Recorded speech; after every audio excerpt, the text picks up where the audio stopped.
Jadi ini ya, nanti dalam diskusi ini kita coba mendiskusikan sedikit tentang apa itu penelitian, tipe-tipe penelitian. Kemudian kita coba berdiskusi tentang apa itu penelitian kualitatif. Lalu dilanjutkan dengan kerangka logis penelitian kualitatif.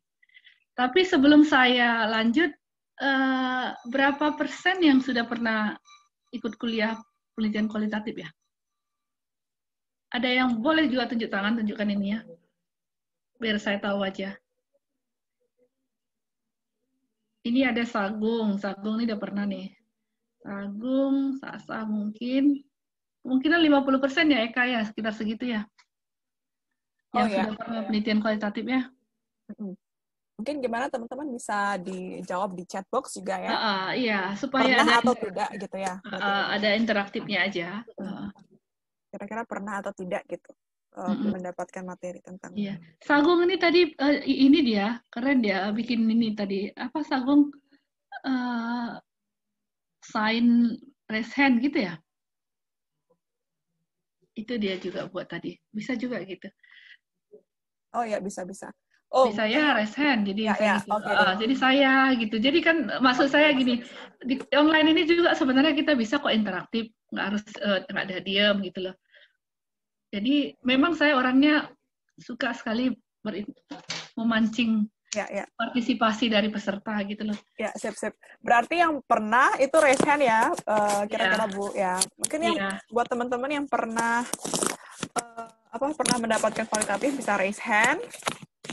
Itu bisa ada di fitur, kalau di handphone mungkin di fitur more-nya ya, maksudnya di pilihan more-nya. Oke, ya. Nah, kan keren kan? Nih, Krisdayanti.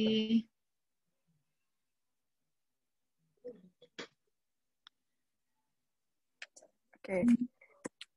Kalau satu yang aja. 1, 2. 2. Oke, 2. Oke. Jadi masih hanya 2 nih. Saya pikir 50% tadi. 3 berarti Bu sama Sagung. Sagung ya. Oke. Berarti harus lambat saya nanti menjelaskan ini. Oke. Udah 3 lah ya. Ya, kurang lebih 3. Stop share dulu. Stop share, baru share gitu ya.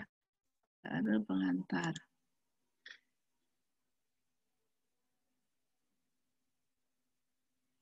Oh, oke.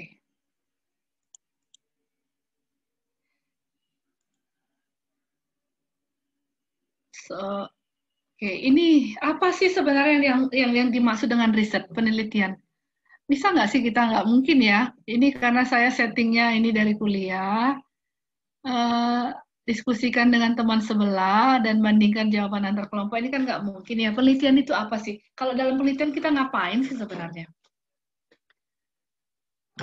Bisa juga resen. Kalau penelitian itu kita ngapain biasanya? Berarti kita ada sesuatu yang akan kita cari kan gitu ya. Ada sesuatu yang ingin kita teliti, ada yang pengen kita ketahui lebih dalam gitu ya, atau ada kita pengen melihat tren. Kalau di kesehatan masyarakat, di IKM yang paling ngetren itu adalah faktor-faktor yang mempengaruhi ya. Boring sekali kalau kita ngelihat juga faktor-faktor. Ada 50 mahasiswa di IKM, kemungkinan yang pakai judul faktor-faktor itu ada sekitar 40 orang. Enggak, 30 orang kali ya Today ya. Si Today tahu dia karena dia yang mengurus manuskripnya mahasiswa. Pasti sering ya benar ya Today ya. Sering artikel yang masuk kebetulan sering. Faktor-faktor toh? Yap. Selalu faktor-faktor. Jadi kita pengen tahu apa yang mempengaruhi sesuatu kan gitu. Jadi kalau di kuantitatif biasanya kita pengen mengetahui apa yang mempengaruhi sesuatu ini terjadi. Misalnya kalau penelitiannya Sasa itu kemarin apa yang mempengaruhi orang, apa yang mempengaruhi dukungan kepada lansia untuk datang ke posyandu lansia gitu. Kalau Sagung itu kemarin penelitiannya dia itu menjelaskan tentang bagaimana bentuk partisipasi dari UKBM. Benar gitu ya, Gung ya? Sagung, boleh juga sharing penelitiannya dulu di sini. Katanya ada gangguan, Bu, di mikrofon handphonenya. Oh ya, Sagung ini juga bimbingan saya dulu dia. Tapi Okay. sekarang dia jadi dosen di Akbid Kartini ya. Lalu kemudian dapat beasiswa untuk kuliah di Respati Jakarta. Jadi itu dia. Jadi pengen melihat fenomena, pengen melihat tren, pengen melihat apa yang mempengaruhi sesuatu. Kalau karena kita dari kesehatan masyarakat, kita pengen tahu orang apa alasan dia bertindak, apa alasan seseorang datang ke puskesmas, apa alasan orang misalnya kalau kita kaitkan dengan COVID tidak menerapkan 3M misalnya. Jadi kita pengen mengcapture itu, karena itu kita lakukanlah sebuah penelitian. Penelitian berbeda dengan hal yang hanya sekedar melihat saja, karena penelitian itu ada tahap-tahapan yang harus tahap-tahapan ilmiah, tahapan yang harus dijalanin, ya toh.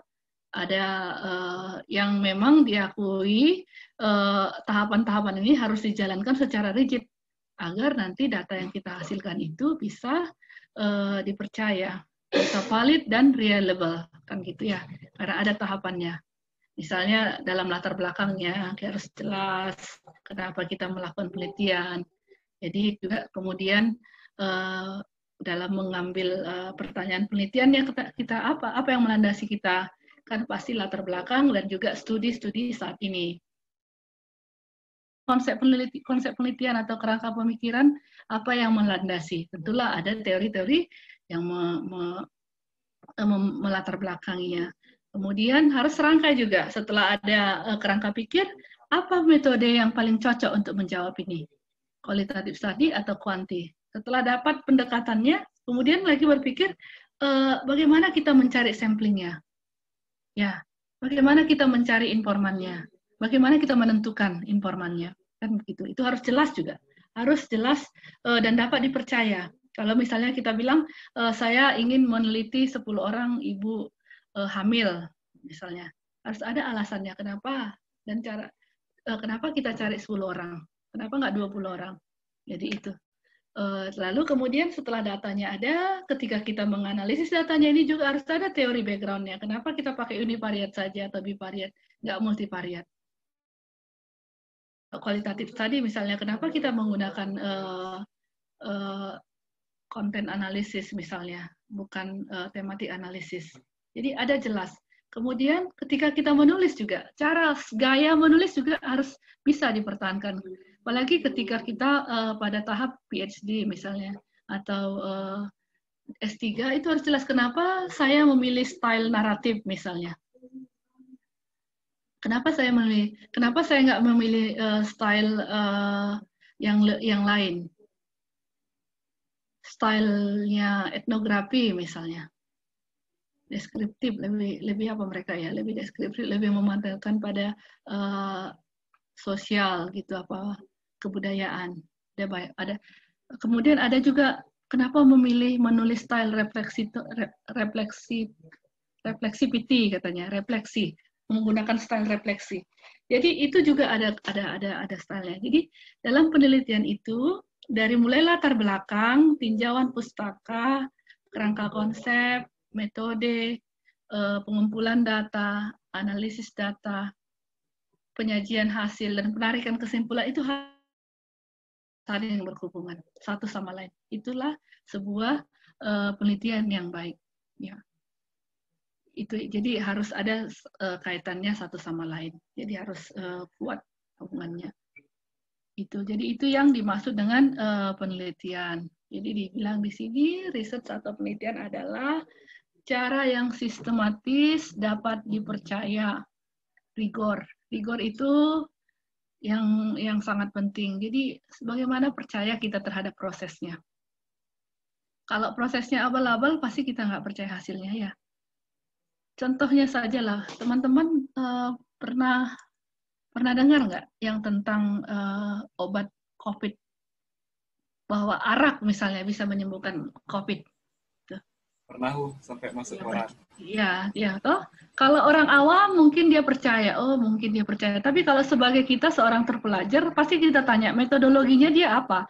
Maksudnya dari mana argumentasinya bahwa itu obat COVID? Bagaimana dia menunjukkan klaimnya ini? Klaimnya berasal dari mana? Bagaimana metodologi penelitiannya? Bagaimana samplingnya? Misalnya kan kita ada nggak ditulis di publikasi? Kemudian sekarang vaksin akan keluar tahun 2021 misalnya. Secara kritis kita kan udah berpikir penelitian pasti paling tidak randomized control trial gitu ya. Pasti dipublikasikan di jurnal-jurnal. Terus gimana dia? Mungkin nggak itu? Itu kan masa mengikuti tahap 1, 2, 3. Tahap 1 dulu di laboratorium, kemudian tahap 2 tetap di laboratorium, baru ketiga nanti pasti ketiga baru ke manusia. Jadi nggak semudah itu gitu loh ya.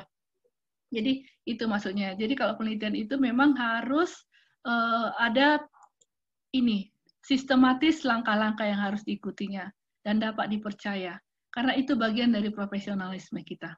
Ya, ini. Kalau mungkin S1 ya saya sebagai dosen mungkin tutup mata saja saya kadang-kadang. Ini pasti nggak benar hasilnya. Dan kelihatan itu kalau mahasiswa nggak ngambil hasilnya nggak benar, prosesnya nggak benar dengan mahasiswa yang mengikuti prosesnya dengan baik. Jadi ini ya. Jadi kalau kita tanya lagi apa penelitian itu?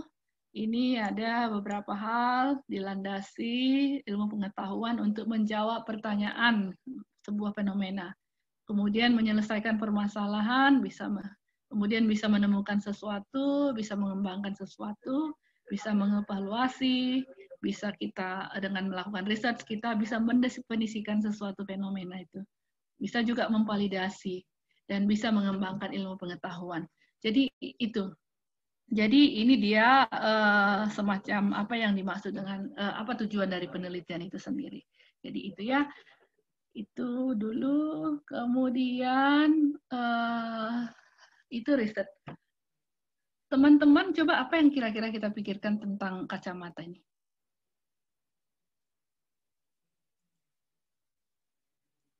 Ada banyak jenis kacamata toh? Apa artinya itu bisa kita lihat dari sana? Bisa raise hand kok. Kelihatan ya kacamata saya itu ya? Coba tuh misalnya kacamata itu. Sudut pandang? Sudut pandang ya. Sudut pandang. Jadi kalau kita mau kita lihat kan gitu. Ya. Saya nggak akan mungkin pakai kacamata yang saya sekarang ini pakai, ya toh? Ya. Terus kalau saya mau santai, misalnya lagi di luar atau lagi jalan di luar, mungkin saya akan pakai apa ini namanya kacamata hitam ini. Ini toh. Kemudian demikian juga yang lain. Tapi kalau saya ke acara formal, saya akan tend untuk memakai kacamata saya ini. Kemudian atau sebaliknya, ketika saya menggunakan kacamata yang berbeda-beda ini, sudut pandang saya terhadap apa yang saya lihat itu akan berbeda. Ya.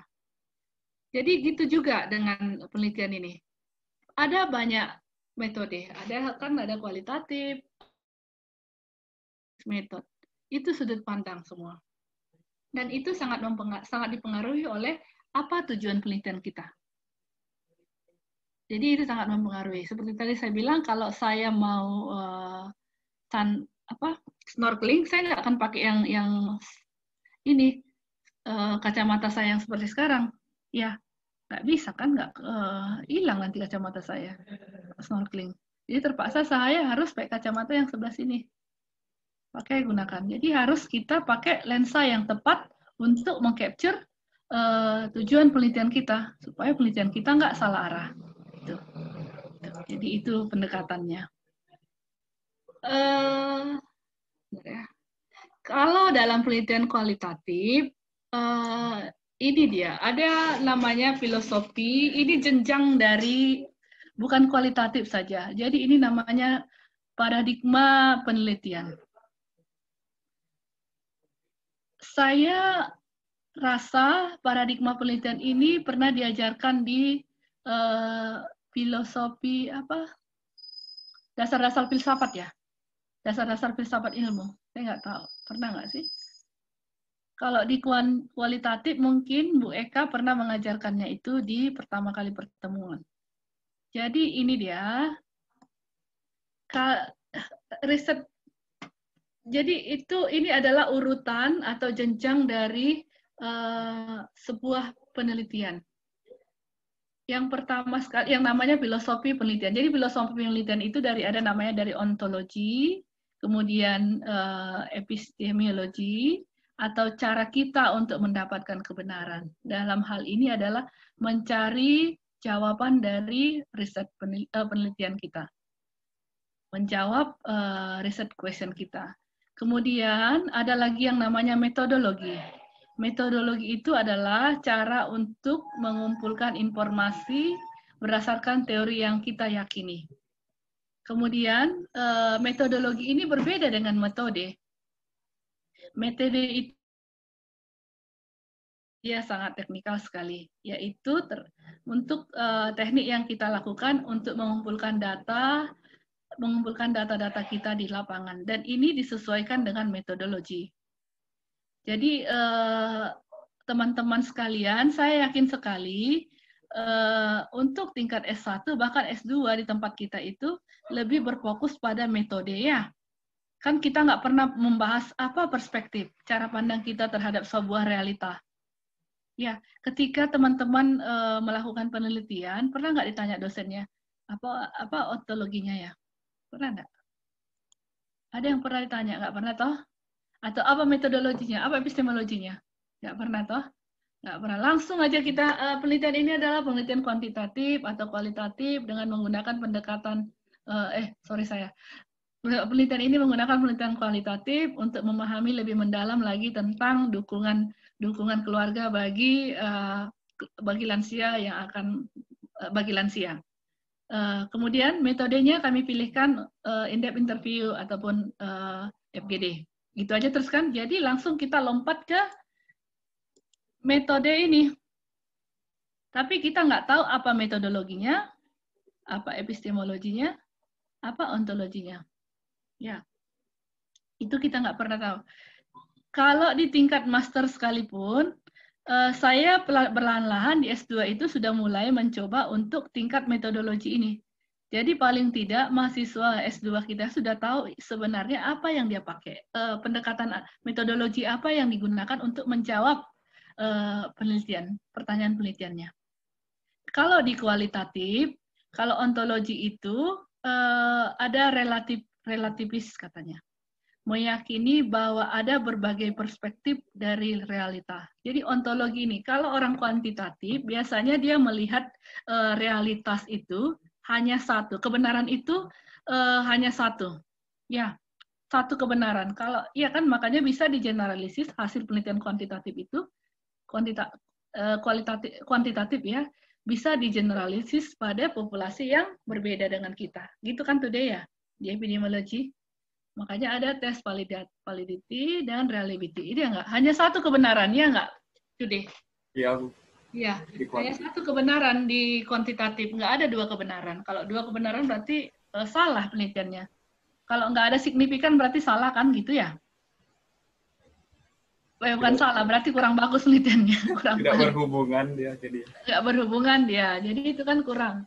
Jadi dan penelitian kita kurang kuat gitu.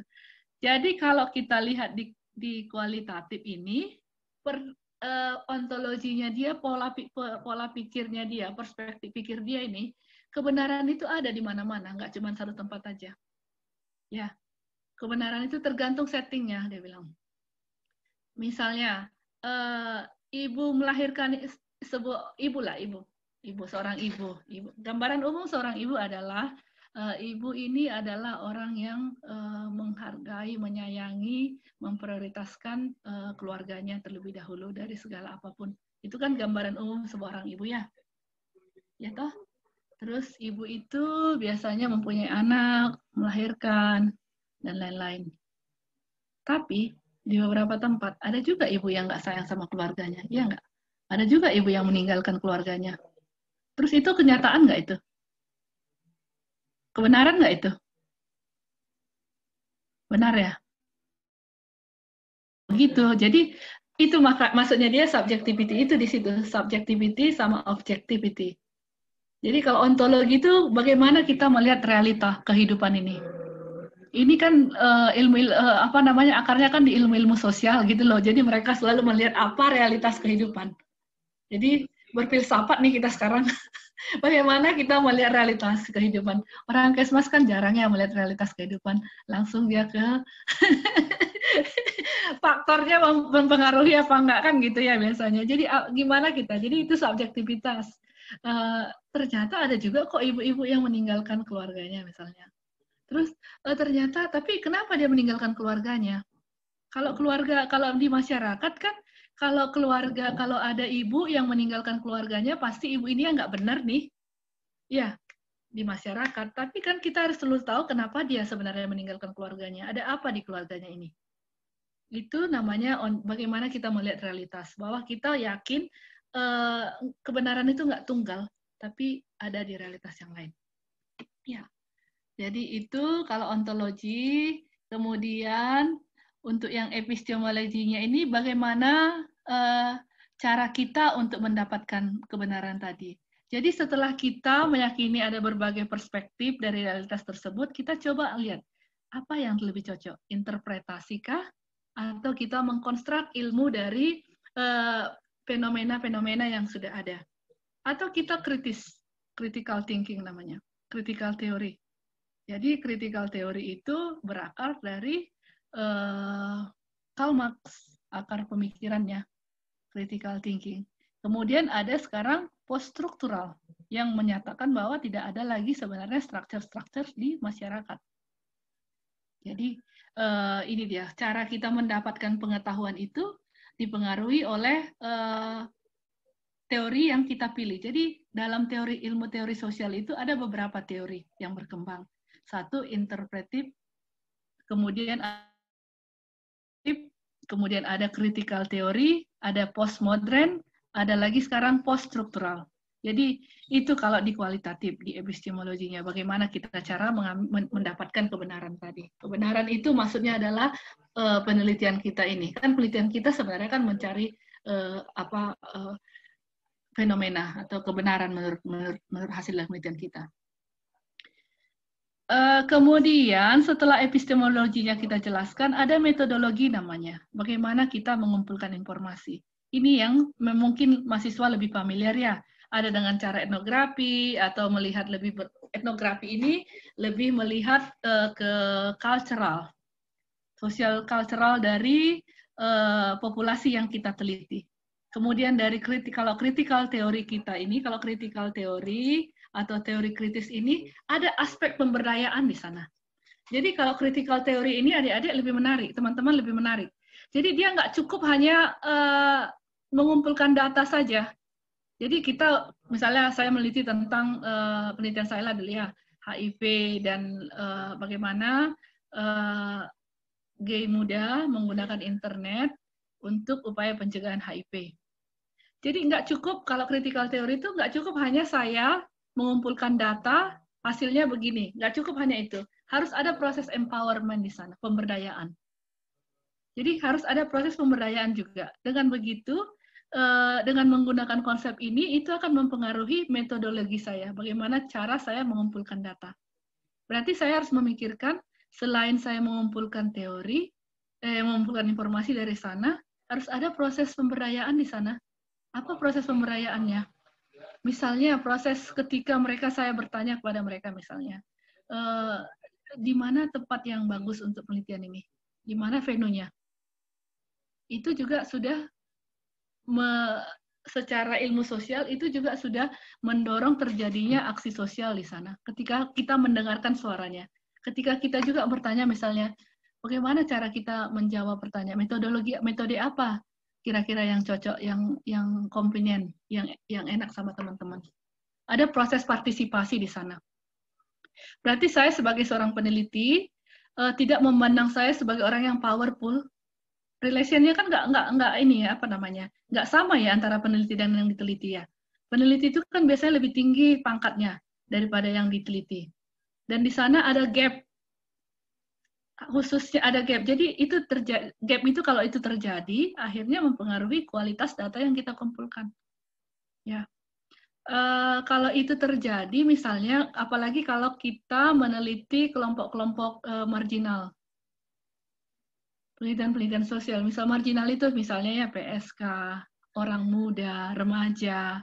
Remaja kan nggak apa namanya ya, ngomong juga nggak semua mau, ya yang adiksi. Jadi itu biasanya ada abusing of power dari peneliti itu kadang-kadang abusing of power. Maksud saya menggunakannya kata-katanya. Jadi nggak setara dia.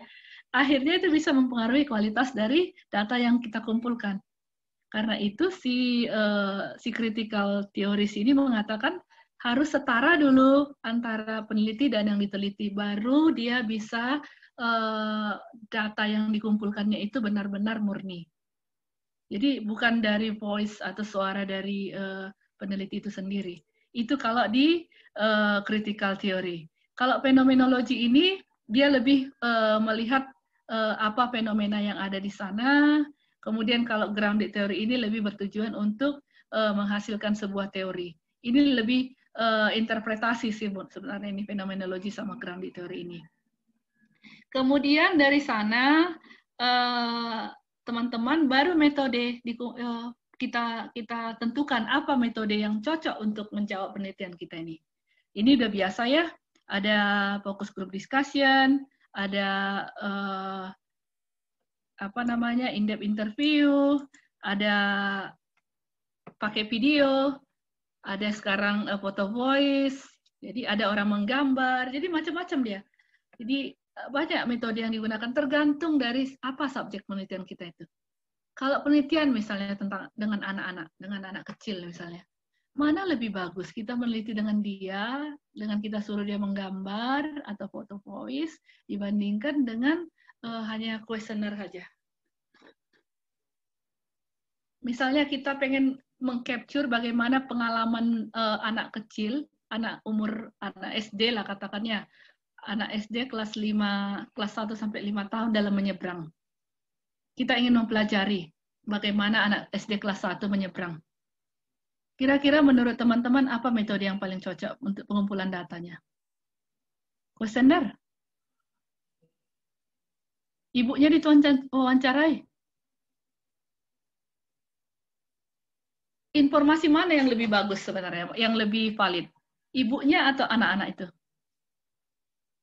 Kalau kita misalnya ya dikatakan di Bali kita melihat sebuah fenomena bahwa kecelakaan lalu lintas pada anak sekolah cukup tinggi disebabkan karena menyeberang jalan gitu ya misalnya. Jadi kita ingin mengetahui bagaimana mereka menyeberang jalan. Menyeberang jalan, oh ya, menyeberang jalan betul ya. Jadi apa kira-kira? Kepikiran nggak? Dapat ya dipahami pertanyaan saya ya? Kira-kira menurut kalian, menurut teman-teman, siapa yang paling bagus diwawancarai? Ibunya atau anaknya? Anaknya itu sendiri. Anaknya sendiri toh. Terus metode apa yang paling cocok kita tanyakan ke dia? Kita gunakan metode pengumpulan datanya. Mungkin dengan mewawancarainya. Anak kelas 1 diwawancarai. Coba. Misalnya responden kita adalah kelas 1 SD sampai kelas 5 lah katakan. Wawancarai boleh. Yang lain?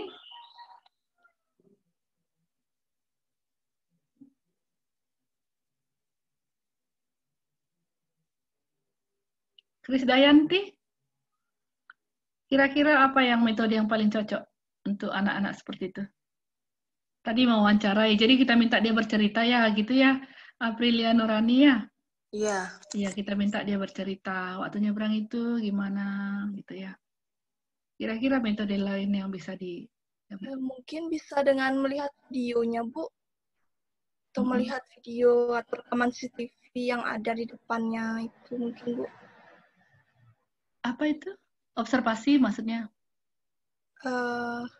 Ya bisa Bu, melakukan observasi. Mm-mm. Bertanya dengan saksi mungkin Bu, Mm-mm. misalnya yang mengetahui. Mm-mm. Jadi kita bisa bertanya, interview, kita bisa melihat videonya, lalu kita bisa menanyakan orang tuanya, apalagi yang lain kira-kira. Contoh lain. Kita juga barangkali bisa meminta dia menggambar, ya. Anak kecil kan suka menggambar ya, lebih visual dia toh. Kita juga bisa minta, Dek, coba gambarkan di sini misalnya. Kita tanya, Dek, gambarkan dulu di sini gimana caranya nyebrang, misalnya. Itu kan pertanyaannya. Jadi bisa dia bercerita. Jadi data kita lebih dalam lagi. Jadi menurut penelitian dosen saya waktu di Australia, ternyata anak kelas 5, kelas 6 lah, awal kelas 6, itu yang baru bisa membandingkan antara kecepatan mobil dengan kecepatan dia berjalan.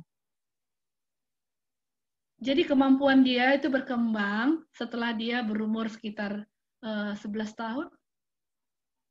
Jadi waktu masih di 9 tahun, 10 tahun dia nggak tahu. Jadi kalau jadi dia nggak tahu nggak bisa membandingkan antara seberapa cepat dia lari ketika dia misal atau jalan ketika mobil sudah dekat ke dia. Jadi udah lihat nih mobil jalan lagi dia santai gitu. Karena dia nggak punya kemampuan ternyata membedakan itu. Ya. Jadi itu saya jadi kepikiran, mungkin kan banyak-banyak juga orang ibu-ibu jalan-jalan, nyebrang jalan gitu, ada mobil di belakangnya, dia nggak memperhatikan. Barangkali bukan karena semata-mata karena cuek, mungkin dia nggak punya kemampuan juga membandingkan antara kecepatan mobil dengan kecepatan dia harus jalan. Gitu. Jadi itu fenomenanya ya, jadi artinya kita bisa mengumpulkan antara metode dengan metodologi yang kita pilih dan topik yang kita pilih. Kalau anak-anak seperti apa? Ya. Kalau kita pilih kuantitatif, pasti kita hanya menggunakan kuesioner. Tapi kalau kita dengan kualitatif, mengapa namanya ya, mengallow kita, mengizinkan kita, ya. Kadang mengizinkan kita untuk mengumpulkan data dengan berbagai teknik pengumpulan data. Teman-teman kadang-kadang gini, metodologi yang kita pilih ini membatasi gerak kita dalam pengumpulan data. Ya, kalau kuantitatif itu lebih terbatas dia gerakannya, hanya kuesioner saja toh. Tapi kalau kita misalnya menggunakan, apalagi kalau yang partisipatif, katanya critical theory tadi, itu bisa dengan berbagai banyak cara. Alat pengumpulan data kita itu tetap itu diperbolehkan secara metodologi. Jadi nggak hanya satu alat saja, tapi bisa banyak. Dan itu diizinkan oleh metodologi kita. Ada kadang-kadang yang tidak diizinkan oleh metodologinya, udah rigid sekali. Kita nggak bisa, misalnya kalau kuanti, nggak mungkin kita di sana ada wawancara, ada apa lagi, kan nggak bisa. Itu terbatas sekali. Ya. Jadi itu yang tentang pencarian kebenaran ini. Ini saya akan nggak bahas di sini terlalu detail, tapi ini dia yang tadi yang saya sampaikan, ontologinya apa, epistemologinya apa. Ini adalah paradigma penelitian. Jadi apa ontologi, epistemologinya, metodologi, dan apa atau knowledge yang dihasilkan. Kemudian ini kita lihat ada yang namanya positivis. Ini adalah ilmu-ilmu atau metodologi kuantitatif yang positivis ini. Jadi bisa dilihat. Jadi setiap aliran yang kita pilih atau riset paradigma yang kita pilih akan mempengaruhi ontologi, epistemologi, metodologi atau produk yang kita hasilkan. Ya, jadi itu dia. Jadi yang saya sampaikan tadi ada yang konstruktivis, ada yang kritikal atau feminis, dan kemudian ada yang post-strukturalis.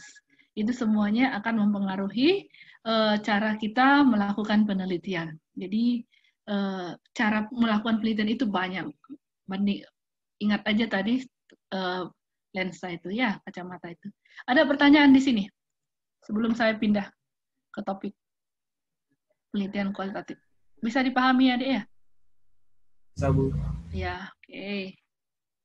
Krisdayanti, paham? Oke, sip. Saya sekarang ke sini. Ini yang saya sampaikan tadi ya. Jadi ini pertanyaan penelitian itu yang paling penting dibangun.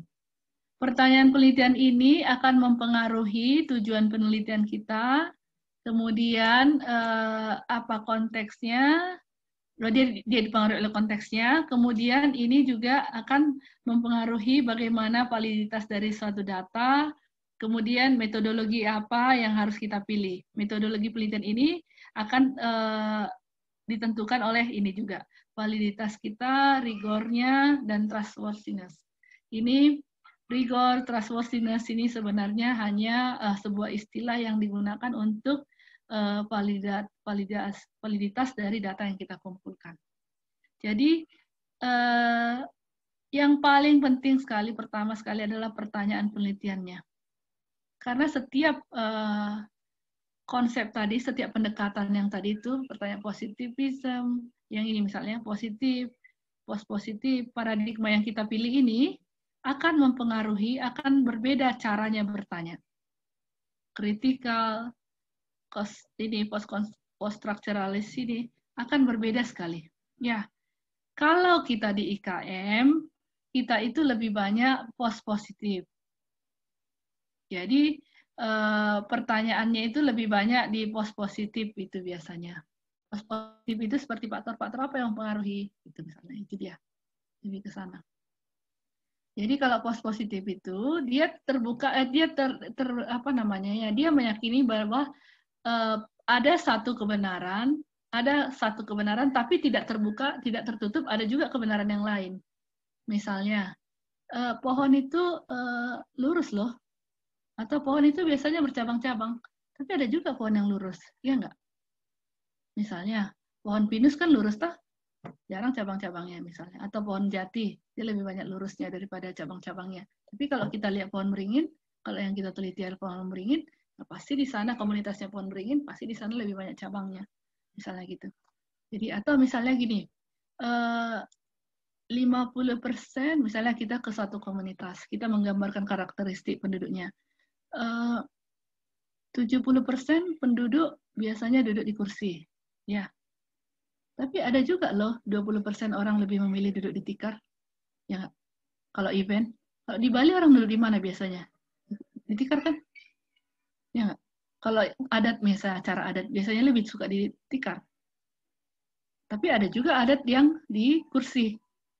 Jadi itu namanya kenyataan-kenyataan itu tadi. Jadi positif. Ada orang. Jadi kebanyakan orang duduk di kursi. Tapi ada juga orang duduk di tikar. Kalau duduk di tikar, apa yang mempengaruhi? Kenapa dia duduk di tikar? Itu yang kita lihat. Berarti karakteristiknya kita lihat. Kenapa dia duduk di tikar? Ada apa? Gitulah. Mungkin dia sakit. Mungkin dia nggak suka duduk di kursi. Nggak terbiasa. Jadi itu penelitian kualitatifnya ya. Oke. Kemudian, ini udah nggak usah saya inikan lagi. Ini kali ya. Ini aja. Ini konsep dari penelitian kualitatif. Ada di bukunya Sugiono. Sugiono kemudian mengutip dari Creswell. Creswell itu adalah seorang peneliti kualitatif yang paling banyak bukunya dikutip orang lah ya.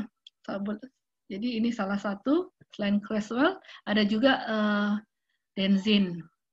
Bukunya Denzin juga yang paling banyak juga dikutip orang.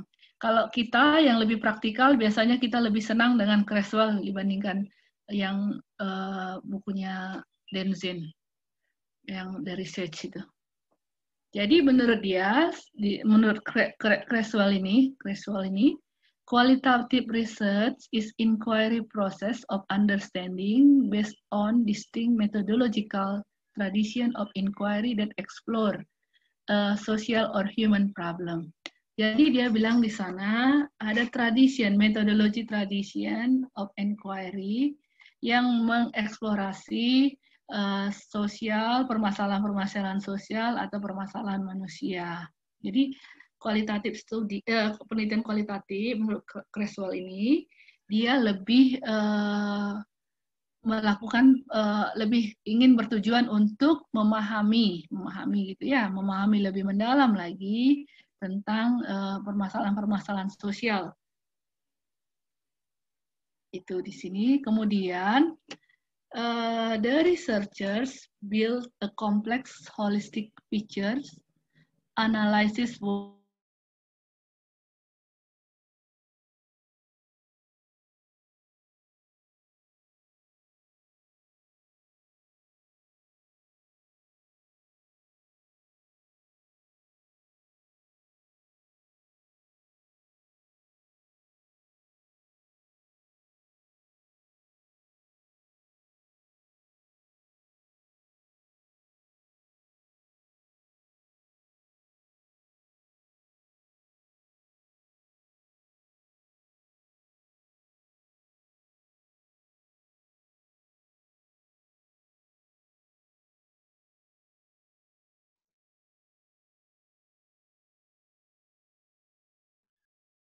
Oke, sepertinya Bu Dinar kehilangan sinyal. Oke. Oke, mungkin buat teman-teman yang sudah ada pertanyaan, boleh langsung di chat box sambil kita menunggu Bu Dinar untuk join kembali dalam room ini.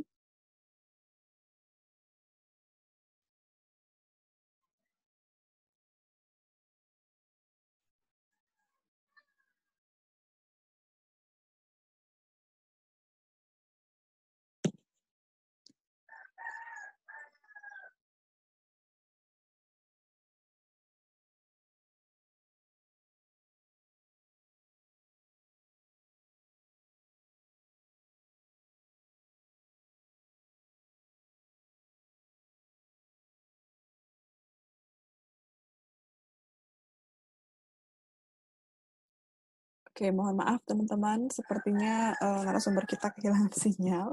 Jadi saya coba hubungi dulu.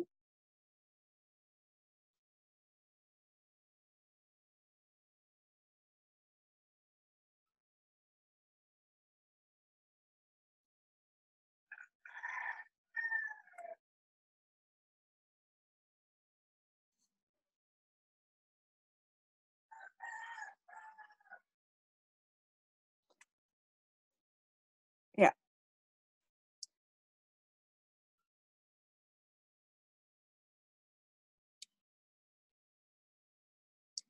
Ya, sekali lagi sambil menunggu buat teman-teman yang sudah punya pertanyaan, boleh untuk langsung aja ditulis di chat box-nya, agar nanti pertanyaannya bisa terjawab.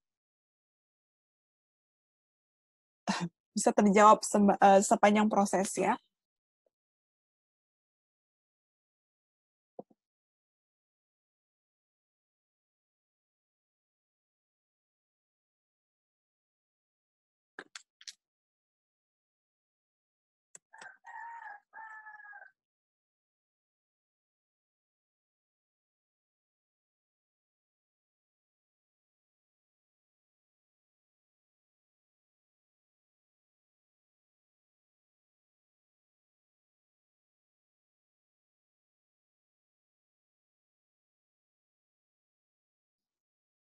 Ya, update terakhir, Bu Dinar sedang mencoba untuk masuk lagi.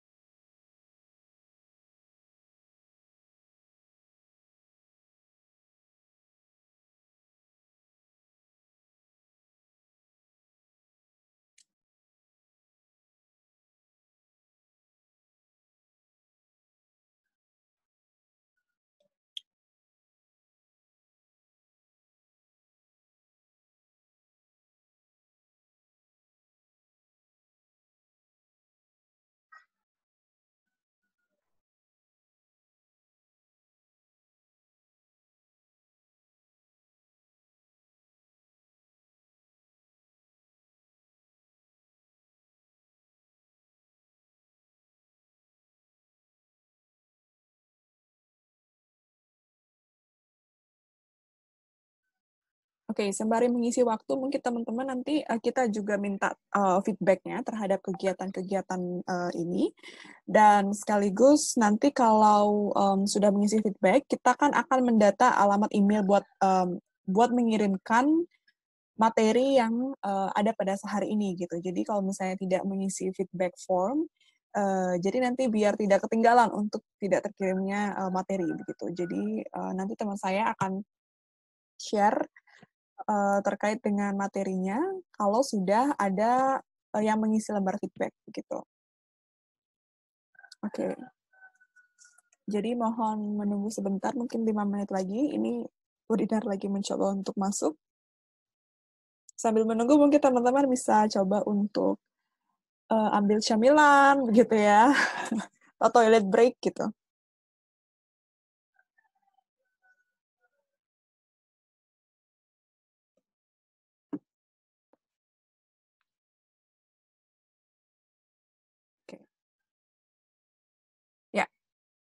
Baru satu pertanyaan yang masuk dari Yani Sandra. Mungkin teman-teman yang lain bisa sembari mengirimkan pertanyaannya, boleh.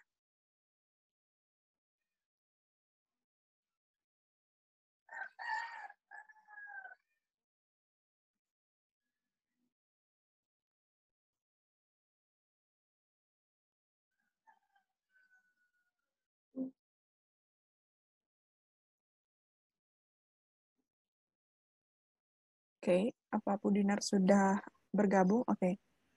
Bu Dinar. Hai, maaf ya. Ya. Di rumah. Bisa minta tolong dikasih akses saya? Oh ya. Berarti nggak jadi share gini, Bu? Oh, saya share aja dulu ya? Ya. Ya, benar-benar nanti siapa tahu terjadi lagi. Ya.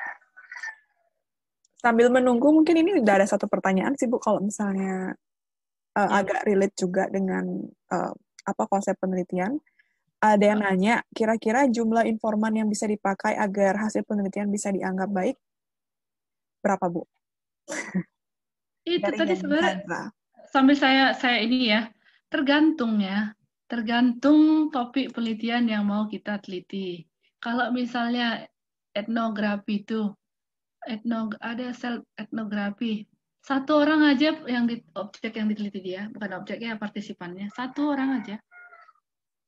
Ada juga yang meneliti tentang dirinya sendiri, jadi dianya. Oh, oke. Oh, berarti bisa ya, Bu? Meneliti diri sendiri ya? Ada itu self-etnografi, apa istilahnya? Autoetnografi.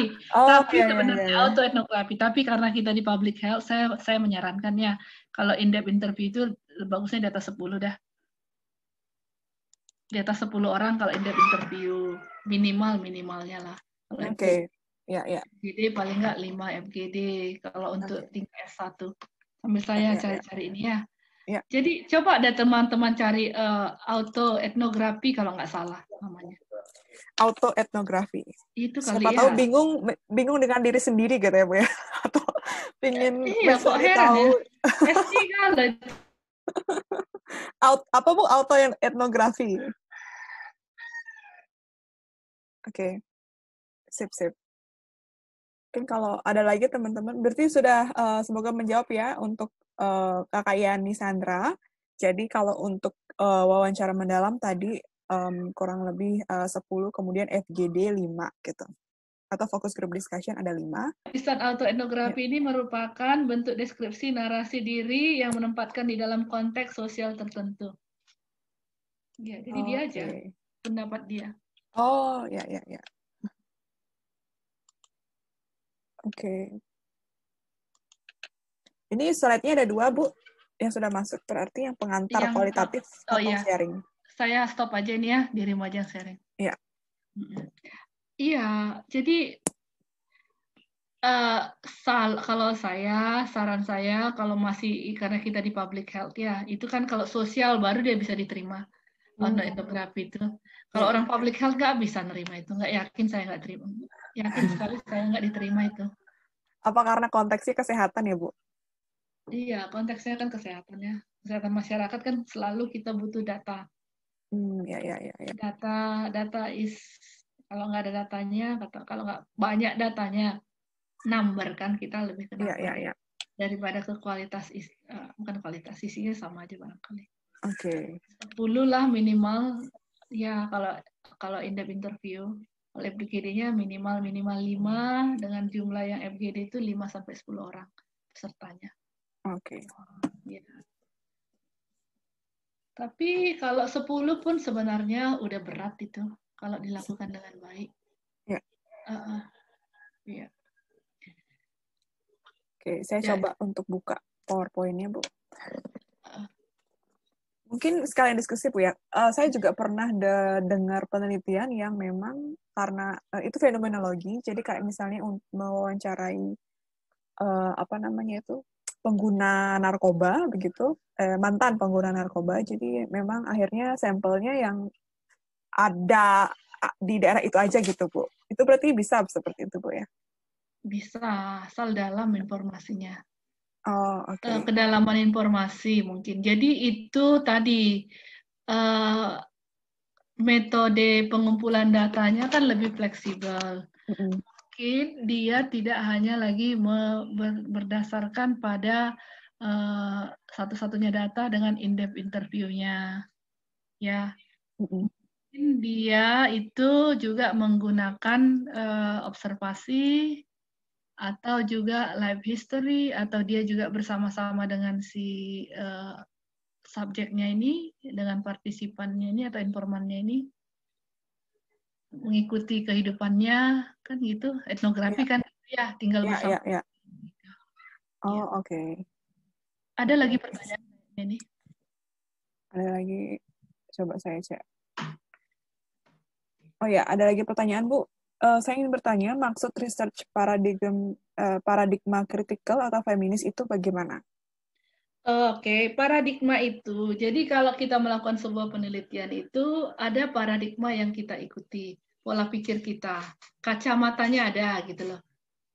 Ya kan? Kacamatanya, coba bisa ke atas lagi yang paradigma yang tabel-tabel yang saya tunjukkan itu. Oke. Jadi itu kacamata di atas ya, kacamatanya, kacamata kita lagi ke bawah lagi ke bawah. Ini kan kritikal itu. Jadi dia lebih, ini tadi tanyanya kritikal strip feminis gitu. Ya, yang itu ditanya, Bu. Critical teori ini kan akar teorinya dia. Akar filosofinya itu kan Marxis, tahu ya teman-teman Marxis ya, komunis kan? Ya. Itu mengkritisi permasalahan-permasalahan sosial yang ada di masyarakat di Jerman waktu itu. Marx itu kan mengkritisi bagaimana mungkin misalnya orang sudah susah hidupnya menderita, terus kemudian oleh pemerintah cuma dikasih misal atau oleh orang agama lah. Tokoh-tokoh agama hanya disuruh berdoa gitu kan, orang udah nggak makan, jadi doa itu nggak cukup lagi sebenarnya untuk menjawab permasalahan-permasalahan yang ada di masyarakat. Harusnya ada yang lebih konstruktif. Jadi sementara korupsi tetap tinggi, jadi ketimpangan sosial terjadi gitu loh. Jadi kalau itu akar ininya, akar teorinya dari critical thinking ini. Critical thinking, walaupun sebenarnya sekarang dia sudah nggak sekritis, mungkin nggak gitu lagi ya, banyak pemikirannya ya. Jadi ini, kalau kita lihat ini, kalau critical theory ini selalu berdasar analisisnya, ketika kita melakukan analisis nanti, kita akan melihat perbedaan-perbedaan berdasarkan, waktu kita lihat karakteristiknya itu, ada nggak perbedaan berdasarkan suku misalnya. Pendatang tidak pendatang, misalnya kalau orang Bali non Bali, punya KTP Bali atau tidak Bali, ada nggak perbedaan pandangan dari mereka, fenomena yang ada di mereka, misalnya. Atau misalnya ketika, ini penelitian saya tentang EKTP dengan MSM misalnya, ternyata walaupun EKTP itu ternyata kalau kita lihat dari sudut pandang kritikal, kita coba menganalisis berdasarkan race misalnya. Dalam hal ini tingkat Bali, non-Bali, ya tinggal di Bali dan tidak di Bali. Ternyata ada perbedaan juga. Perbedaan apa ya, perlakuannya. Kalau pendatang itu walaupun punya KTP, masih kurang dipercayai juga dia. Masih tetap lebih dipercayai oleh orang Bali, orang yang tinggal di sini. Gitu. Jadi itu kan ada berarti ada perbedaan. Kemudian kalau gender itu perbedaan berdasarkan jenis kelamin. Perlakuan berdasarkan jenis kelamin. Ini kan udah jelas ya. Kemudian perbedaan berdasarkan umur. Remaja dan orang dewasa misalnya. Dalam pengambilan keputusan kan kalau kita misalnya melakukan penelitian tentang pengambilan keputusan, mana yang lebih sering diikutkan di dalam sebuah sistem? Remajanya atau orang dewasanya? Kalau mengembang remajanya jarang kan? Jarang. Soal posyandu remaja. Posyandu remaja, pernah nggak remaja ditanya tentang konsep itu? Jarang sih. Kalau dalam konteks perencanaan jarang dilibatkan. Kalau critical theory, jadi kalau critical theory ini kita coba menganalisis berdasarkan itu. Umur, berdasarkan race, gitu ya, apa namanya, suku, gitu. Oke. Kan aneh juga, orang cerita soal posyandu remaja, tapi malah remajanya nggak diikutkan. Ya enggak? Tetap aja seperti posyandu orang tua, posyandu balita ya. Tapi yang kita sasar remaja kan, maksudnya kalau kita kalau kita melakukan misalnya kita meneliti tentang partisipasi remaja dalam posyandu remaja, pasti kita akan melihat itu dari sudut saya akan mewawancarai remaja, saya akan mewawancarai petugas kesehatan dan juga orang dewasa yang ada di satu tempat itu. Kita bandingkan mana keterlibatannya lebih dalam.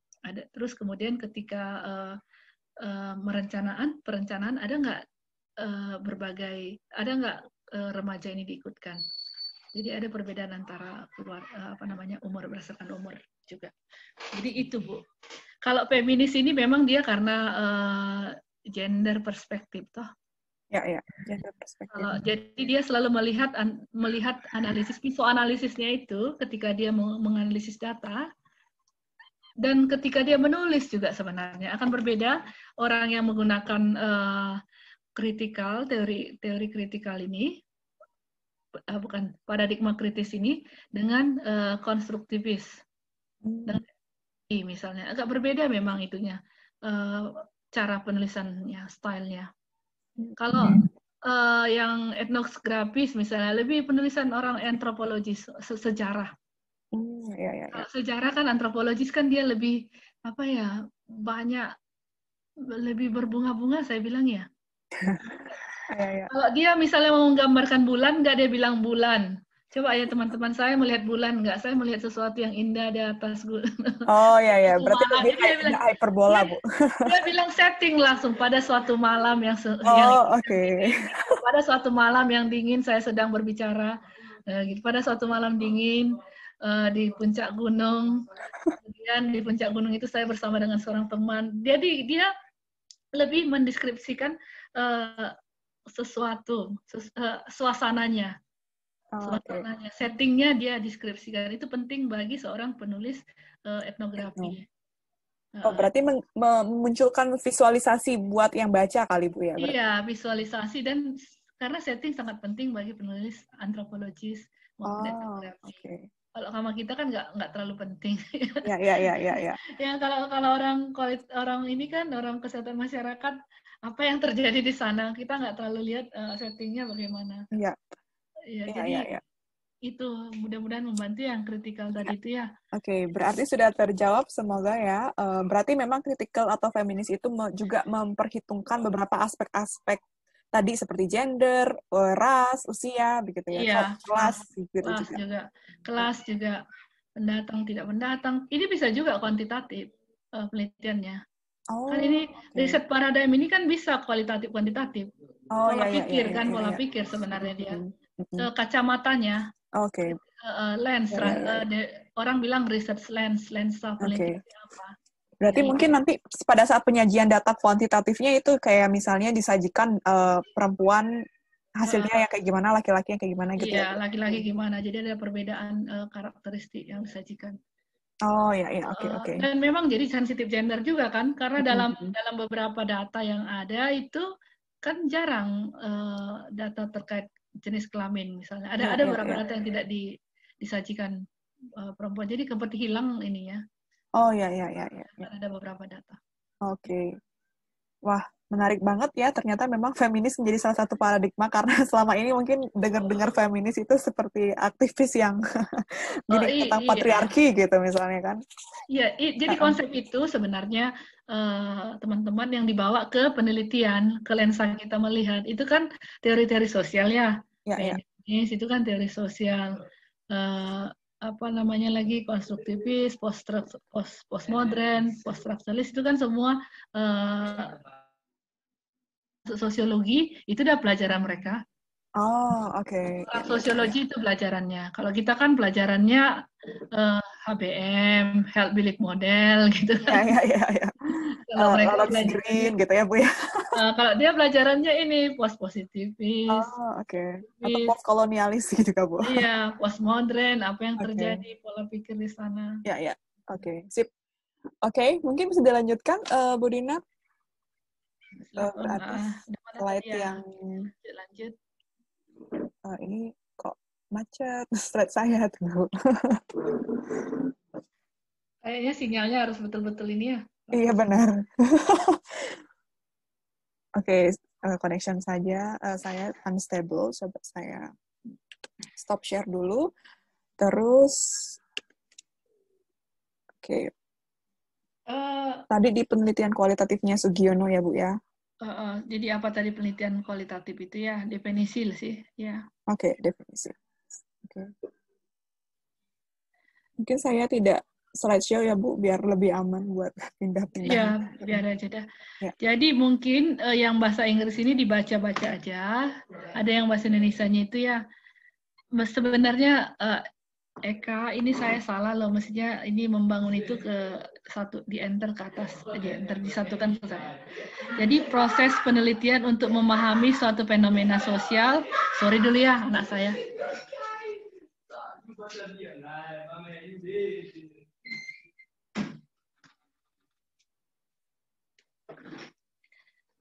Jadi fenomena sosial dengan menggunakan metodologi yang biasa digunakan dalam penelitian sosial dan budaya. Jadi metodenya memang seperti yang saya sampaikan tadi, kita pinjam dari teori-teori sosial, dari apa namanya ilmu sosial dan budaya. Ya. Jadi sebenarnya ilmu-ilmu ini ada di ilmu budaya. Jurusan sastra itu ya, ilmu budaya itu ya. Mereka yang mempelajari. Jadi kalau tadi yang saya bilang kan teori sosialnya dipelajari di sosiologi dan juga ada di ilmu budaya. Itu semua mereka pelajari kajian budaya. Jadi itu yang mempengaruhi para peneliti, perspektif dari peneliti juga dalam melakukan penelitiannya. Jadi itu diadopsi oleh para peneliti dalam melakukan sebuah penelitiannya. Jadi penelitian ini juga berbeda-beda, banyak perbedaan gitu ya. Tapi yang saya bilang tadi, kalau kesehatan masyarakat dia biasanya positivis atau post-positivis, yang banyak. Yang dua tadi. Oke, lanjut lagi ke bawahnya. Oke, ini apa yang karakteristiknya? Biasanya pertanyaannya kan ya, kalau kualitatif dia lebih bertanya bagaimana, mengapa sesuatu fenomenologi itu terjadi. Atau tadi saya bilangnya bagaimana sesuatu ini terjadi. Apa contohnya ya? Bagaimana kebiasaan dari anak SD menyeberang misalnya. Sebuah pertanyaan sederhana, tapi kita kan nggak pernah juga tahu bagaimana anak SD ini menyeberang. Dan ternyata itu bisa sangat penting untuk kebijakan juga, kalau kita mempengaruhi kebijakan. Itu kan bisa mempengaruhi misalnya edukasi terhadap anak kecil tadi. Juga bisa membantu dalam membuat sign penyeberangan itu loh, hati-hati menyeberang. Jadi di sini ada banyak anak-anak. Di mana dia kita sebenarnya yang paling bagus kita buat, di berapa meter jaraknya maksud saya. Itu kan bisa mempengaruhi. Misalnya apakah 10 salah-salah aja mungkin yang selama ini. Dia nggak pernah berpikir jauh sampai itu. Memasang sign itu di mana lebih bagus. Kalau saya lihat, kalau kita ada bongkaran jalan misalnya di Indonesia. Sign-nya udah bongkarannya di situ udah sign-nya, ya. Sign-nya di situ, bongkarannya di situ. Mestinya kan nggak boleh, orang nggak bersiap-siap dia untuk kalau mau menghindari kecelakaan ya, orang kan jadinya akhirnya rem mendadak karena dia nggak tahu. Mestinya kan sign-nya itu katakanlah 1 kilometer sudah ada hati-hati ada bongkaran, atau mungkin 100 meter hati-hati ada bongkaran, 50 meter hati-hati ada bongkaran. Ya, itu kalau sekolah, anak-anak di sekolah misalnya hati-hati ini adalah zona sekolah. Kalau berkendaraan harus pelan-pelan, misalnya maksimum 10 km atau 20 km per jam misalnya kan, tapi jauh sebenarnya harus sudah dipasang itu. Jadi itu maksud saya ya, bagaimana ini bisa membantu kita untuk memahami sebuah fenomena ataupun sebuah kebiasaan, sebuah perilaku yang nanti bisa kita gunakan untuk mengembangkan baik edukasi maupun kebijakan. Ya, baru dengan cara apa? Ini kan cara apa, tools-nya bisa kita lihat juga, kita tahu. Kemudian bagaimana caranya ini, in what way? Ya, kemudian kalau ini ya, seberapa banyak, seberapa sering, ini kuanti ya. Kalau kuanti kan beda dia ya, lebih ke frekuensi dia. Seberapa banyak, seberapa sering, sebatas mana, kemudian apa faktor-faktor yang mempengaruhi. Jadi itu biasanya, itu bedanya. Ya, udah jelas di sini bedanya. Jadi, tapi saya juga melihat di jurnal-jurnal itu, kadang-kadang dia bilang faktor-faktor yang mempengaruhi bidan, misalnya faktor-faktor yang mempengaruhi bidan dalam merujuk pasiennya. Dulu saya waktu mula-mula mengerjakan penelitian kualitatif, itu dah judul penelitian saya, faktor-faktor yang mempengaruhi bidan dalam merujuk ibu ke layanan HIV. Salah kan? Secara teori udah salah, saya akui itu salah sekali. Ya, jadi sebenarnya kan harus ada aspek yang lain. Bisa misalnya kita bilang misalnya elemen yang bisa mempengaruhi bidan, atau jangan kalau nggak mau pakai mempengaruhi, bisa pakai kebiasaan bidan atau yang lain lah. Bagaimana bidan merujuk ibu hamil ke layanan HIV/AIDS gitu. Ya, caranya seperti apa, mengapa, ya kan? Itu. Jadi lebih menggali hal-hal yang begitu. Ya, dapat dipahami apa perbedaan antara kualitatif dan kuantitatif ini? Ada pertanyaan di sini? Jelas. Oke, lanjut lagi.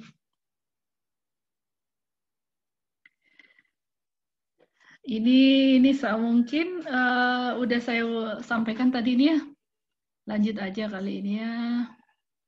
Jadi ini yang saya bilang tadi itu. Jadi dia kalau kita punya sebuah penelitian kualitatif yang bagus, kita bisa memahami sebuah proses sosial, apa yang terjadi di sana.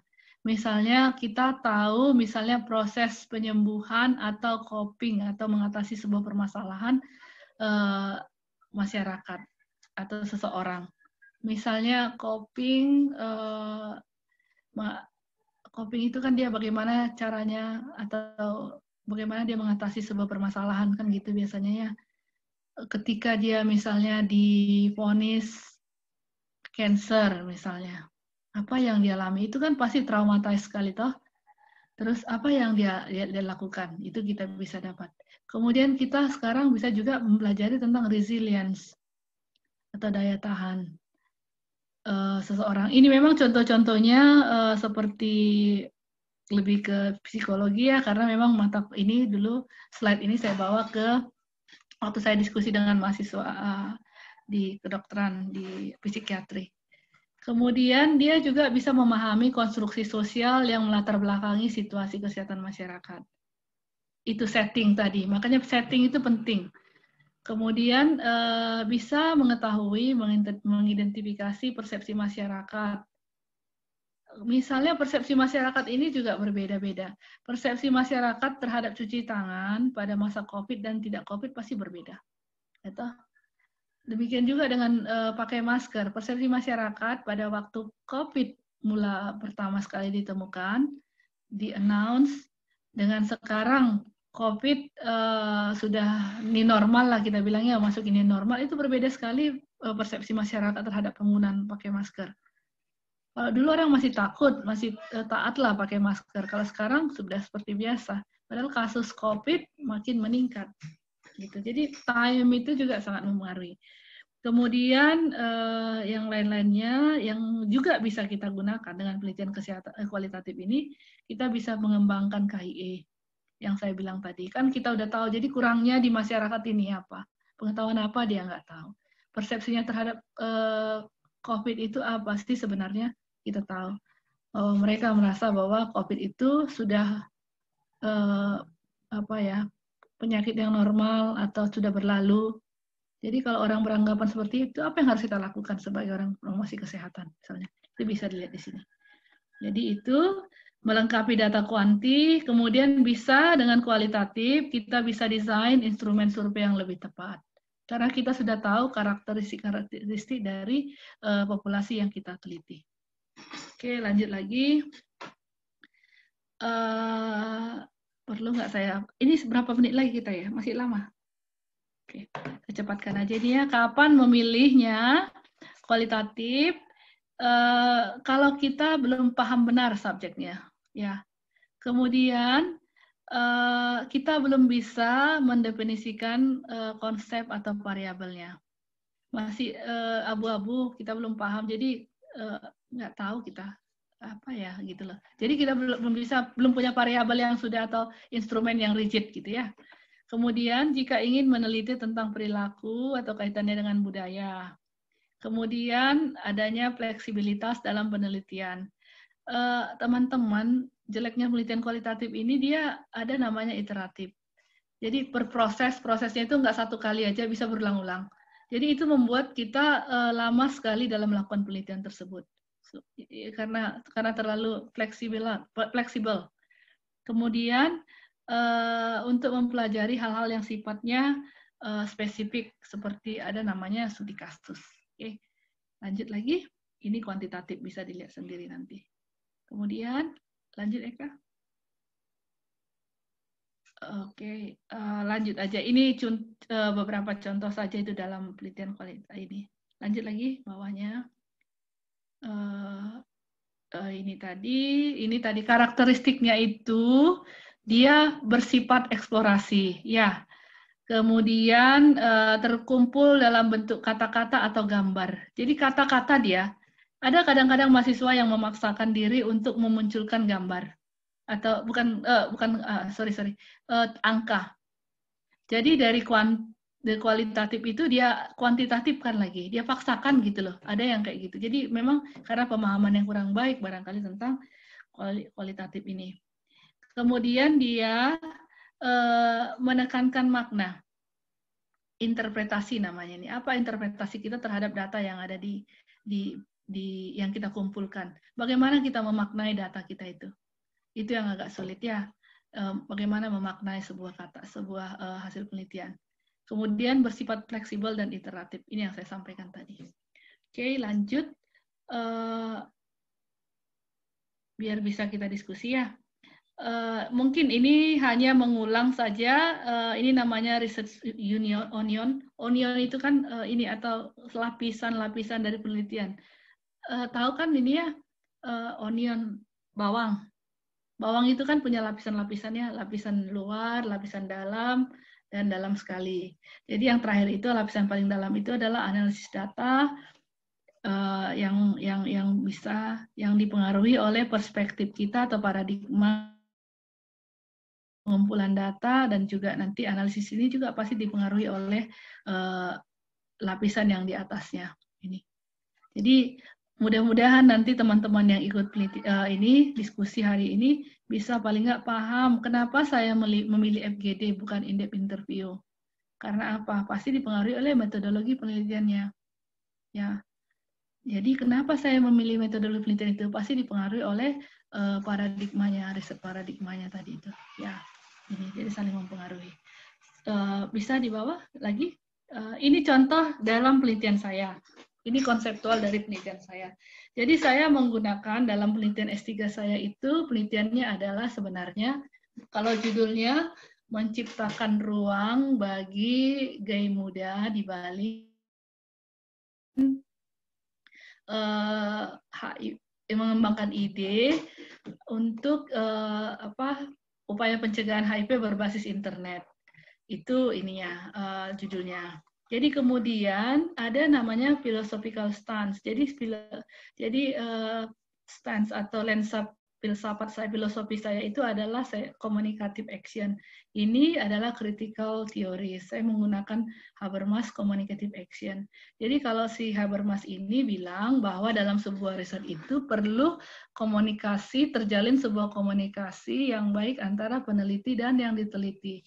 Dan komunikatif ini juga bukan hanya dalam bentuk kata-kata, tapi juga harus tersedia ruang yang nyaman, ruang yang secara fisik maupun secara konsep bagi peneliti dan yang diteliti untuk sama-sama menghasilkan sebuah data.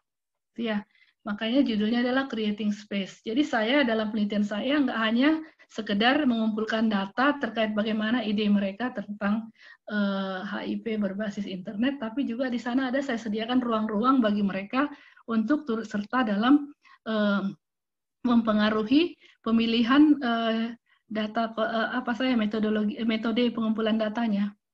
Jadi misalnya saya di awal proposal saya hanya menuliskan bahwa saya akan melakukan FGD gitu.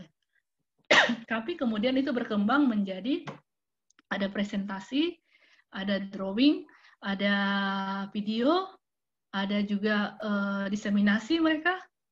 Jadi akhirnya jadi banyak gitu loh. Jadi padahal awalnya hanya satu FGD saja, tapi kemudian jadi beberapa macam itunya datanya, pengumpulan datanya. Karena saya memang menggunakan sebuah metodologi yang membolehkan saya mau menggunakan fleksibel gitu loh, fleksibel ya. Ya. Jadi kemudian dari sini dalam menuliskan nanti saya juga reflexivity namanya. Jadi saya berefleksi terhadap prosesnya, kemudian saya coba itu membentuk, mencari tema-tema dari data yang dikumpulkan. Jadi itu dia saling mempengaruhi. Dan dalam penulisannya juga saya lebih mengkritisi lebih agak kritis dalam penulisannya, dalam style penulisannya. Tuh. Ini, oke. Nanti kita diskusikan barangkali yang ini ya. Lanjut lagi.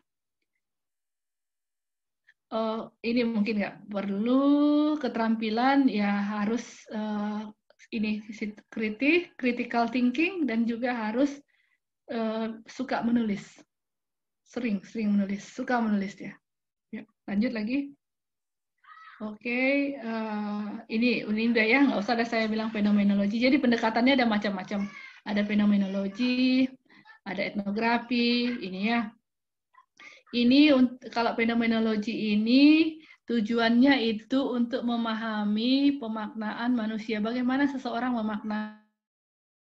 Ya, jadi tujuannya ini akhirnya kita bisa memaknai seseorang, kenapa dia berlaku seperti itu. Ya, misalnya dia bilang ini misalnya apa rasanya menjadi pasien yang menerima kemoterapi. Jadi kalau fenomenologi ini biasanya dia menggambarkan bagaimana perasaan-perasaan atau pemaknaan dari seorang pasien yang mengalami kemoterapi. Terus kemudian dalam fenomenologi ini kita harus menggambarkan persis seperti apa yang dialami oleh pasien yang kita teliti. Ibu misalnya, seorang ibu yang kehilangan atau keguguran anaknya, bagaimana perasaannya? Bagaimana dia memaknai itu? Itu coba kita gambarkan. Atau seseorang yang coping dengan COVID misalnya, bukan seseorang ya, nurse atau perawat-perawat yang sedang mengalami harus merawat pasien dengan COVID misalnya, itu kan lebih lebih subjektif ya, sangat individual sekali. Jadi bagaimana kita memaknai?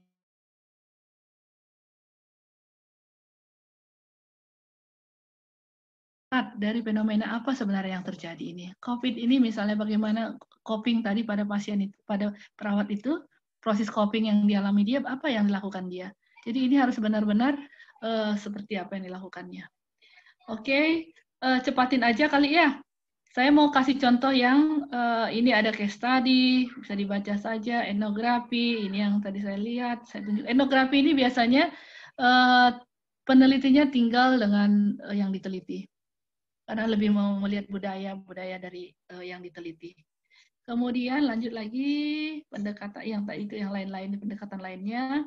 Kemudian sumber datanya macam-macam. Ini sudah saya lihat. Dan tadi ada satu pertanyaan ya yang di situ. Berapa yang cocok? Berapa yang harus saya kumpulkan informannya? Ini jawabannya, teman-teman. Prinsip pemilihan informan itu kesesuaian dan kecukupan. Sesuai nggak orangnya? Cukup nggak data yang kita kumpulkan? Yang mengejudge ini adalah penelitinya sendiri. Peneliti dan kalau masih mahasiswa dia berarti dan supervisornya atau pembimbingnya. Kalau pembimbingnya merasa datanya masih belum tebal penjelasannya berarti data itu belum cukup kuat. Ya, berarti dia belum cukup kuat untuk masih kurang datanya, belum cukup kuat untuk menjawab penelitiannya. Itu maksud saya. Itu ya. Jadi ini ingat prinsip pemilihan prinsipnya dalam kuantitas dan kecukupan. Karena itu kan kalau kesesuaian itu kita menggunakan ini purposive biasanya. Kita nggak menggunakan yang randomize atau menggunakan PPS, proportion yang itu, tapi kita lebih memilih purposive sampling. Oke. Selanjutnya 2 slide yang terakhir ini barangkali hanyalah tentang teknik pengumpulan datanya sudah, kemudian tematik analisisnya. Tematik analisis Miles ada yang berdasarkan Miles and Haberman, Brown and Clark, dua teori atau 2 ahli yang membicarakan tentang tematik analisis. Baru ada yang content analisis. Tadi kan ada pertanyaan di awal tentang bisa nggak kita menggunakan komen-komen di sosial media sebagai data? Kan itu pertanyaannya. Bisa, menurut saya bisa. Asal tentukan cara metodenya, cara data apa yang informasi seperti apa yang kita ambil.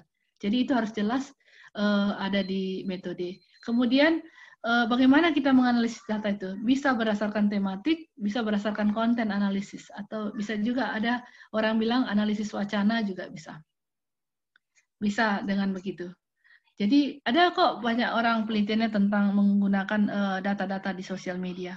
Ya, saya tahu teman saya juga penelitiannya tentang menggunakan diskusi yang ada di sosial media terhadap sebuah fenomena.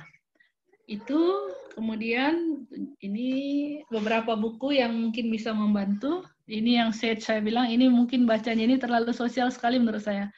Agak pusing-pusing bacanya nih. Yang lebih senang saya favorit saya sebenarnya ini yang qualitative inquiry ini. Ini yang Creswell, lebih aplikatif ya, lebih sederhana juga Inggrisnya. Ya, ini lebih ke social anthropologist yang Dengin and Lincoln ini. Tapi ini memang adalah buku kayak kitabnya lah saya bilang, kitabnya qualitative research. Ya. Oke, rasanya itu aja. Mungkin bisa saya tunjukkan sebentar 1 atau 2 menit atau 5 menit. Habis waktunya ya? Udahlah. Waktunya lagi 15 menit kok, Bu. Boleh. Yang tadi yang contoh dari sebuah penelitian fenomenologi yang tadi itu, yang yang di slide kedua ya. Oke.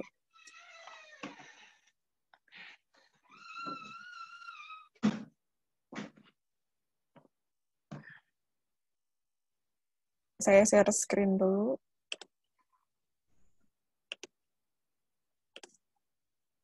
Yang fenomenologi ya, Bu? Ya, itu sebenarnya mahasiswa saya yang buat. Yang kelewatan ya, Bu ya? Mana sih? Kelewatan. Enggak, bukan slide yang berbeda. Oh, slide yang berbeda. Oh, yang share pengalaman itu ya? Iya, share pengalaman itu. Jadi saya minta dia men-sharing juga bagaimana pengalaman dia dalam melakukan coding. Oh, ya. Melakukan penelitiannya dia lah. Oke, masih dalam proses. Ya. Itu juga dalam rangka creating space. Tadi kan. Iya. Karena teman-teman, ruang kita yang nggak punya dalam hidup ini, dan dalam penelitian juga ruang kadang-kadang nggak ada space berbagi, nggak ada space bertanya, ruang bertanya. Oh ya. Dan kadang-kadang karena kita beda gap itu ya antara peneliti dan yang diteliti ini kan peneliti itu biasanya lebih powerful. Apalagi kalau penelitian kita dengan anak-anak remaja, dengan kaum yang termarginalkan lah. Biasanya kita lebih merasa powerful, nggak kita kasih ruang mungkin untuk mereka untuk berpartisipasi dalam research itu. Ya. Dan juga gini ya Bu ya, agak jarang mungkin kalau misalnya subjek penelitiannya remaja atau anak-anak mendengarkan hasil penelitian itu sendiri gitu ya. Iya, jadi udah langsung prekonsepsi dari seorang peneliti. Konsep dia itu yang selalu dibawakan, prekonsepsi ya. Jadi makanya dalam kualitatif itu perlu saya selalu tanya apa latar belakang seorang peneliti. Dan sulit penelitian? Sulit ini berubah dia, apalagi kalau misalnya udah kita terlalu lama di satu topik itu. Ada baru-baru ini peneliti mahasiswa saya meneliti tentang keselamatan pasien di puskesmas. Jadi menurut saya semua yang dia tulis itu adalah yang ada yang di benaknya, bukan datanya. Oke. Apa yang di benaknya. Jadi prekonsepsi dia sudah ada prekonsepsi. Jadi sudah memaksakan inilah hasilnya, gitu. Jadi bahaya sekali sebenarnya itu. Oke. Cara ngontrolnya kayak gimana berarti Bu? Kan kadang-kadang misalnya secara refleks atau secara tidak sadar gitu ya, misalnya alam bawah sadarnya saat menulis, ada caranya untuk mengontrol biar nggak bias mungkin? Jadi selalu memang harus kalau saya ya. Apa penelitiannya di depan saya bikin tujuan penelitian, pertanyaan penelitian gitu. Terlalu kembali ke data lagi. Tapi latihan sih memangnya kembali ke data lagi. Jadi seperti reflexivity ya yang saya sampaikan tadi. Kita berefleksi kembali. Kita diajarkan supaya kualitatif ini merefleksikan apa yang kita tahu dan apa yang data yang ada. Oke. Itu biasanya caranya juga bisa dengan teman yang baca. Ya. Kan seperti saya itu kan peer debriefing, makanya ada salah satu konsep triangulasi kan peer debriefing. Jadi paling nggak kan teman bisa mengingatkan, bukan seperti itu misalnya. Ya.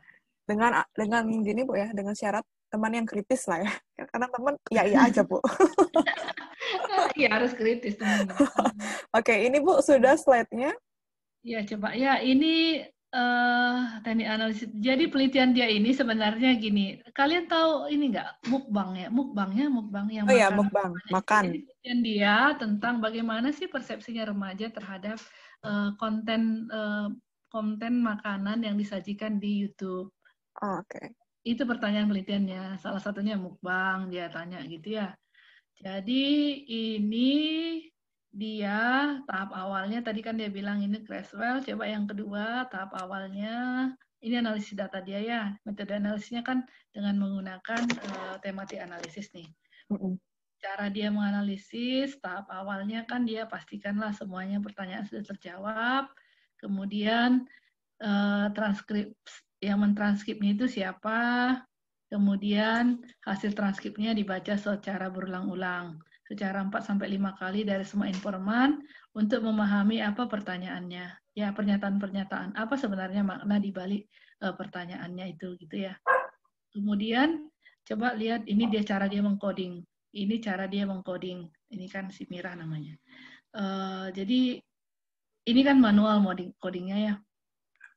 Jadi kalau saya bilang sama mahasiswa sisakan headingnya nih ya banyak gitu loh. Ada ada tabel kan ini begini.